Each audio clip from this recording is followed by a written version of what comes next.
దృశ్యం సినిమా గుర్తుంది కదా, తన కుమార్తెని వేధిస్తున్నటువంటి వ్యక్తిని కుమార్తె గబక్కన కొడితే అతను చచ్చిపోతాడు. అది మర్డర్ కేసు అవుతుందని భయపడ్డటువంటి కుమార్తె భార్య వీళ్ళు ఏడుస్తుంటే వాళ్ళందరినీ కన్విన్స్ చేస్తూ ఆ శవాన్ని ఎక్కడో దాచేస్తాడు అతను, ఎక్కడనేది కూడా చెప్పడం. ఆ వెహికల్ తీసుకెళ్ళి ఎక్కడో పారేసి వస్తాడు.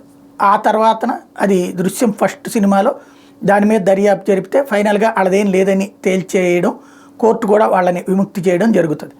ఆ తర్వాత దృశ్యం 2లో వచ్చేటప్పటికి అది పోలీస్ స్టేషన్ కింద పాతిపెట్టారన్నటువంటి విషయం బయటపడి అది తవ్వుతారు. తీరా చూస్తే అక్కడ అది లేకుండా చూస్తాడు, అది ఎక్కడ అన్నటువంటిది తెలియనీయడు.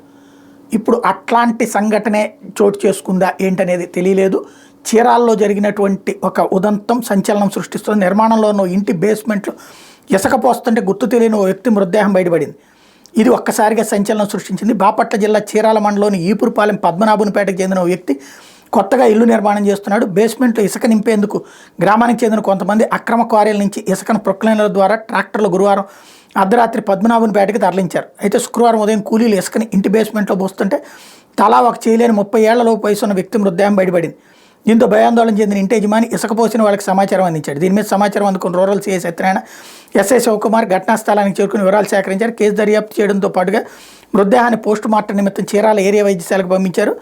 ఘటనకు సంబంధించి కొంతమంది అనుమానితులు పోలీసులు అదుపులో తీసుకుని ప్రశ్నిస్తున్నారు. స్టోవర్టపురం బోయినవారిపాలెం సరిహద్దులో అక్రమ ఇసుక క్వారీలు యథేచ్ఛగా సాగుతున్నాయి. ఈపురపాలెనికి చెందిన 3, స్టోవర్టపురానికి చెందిన 2 కీలక పాత్ర పోషిస్తూ ఇసుక అక్రమ వ్యాపారం చేస్తున్నారు అన్నటువంటి ఆరోపణలు ఉన్నాయి.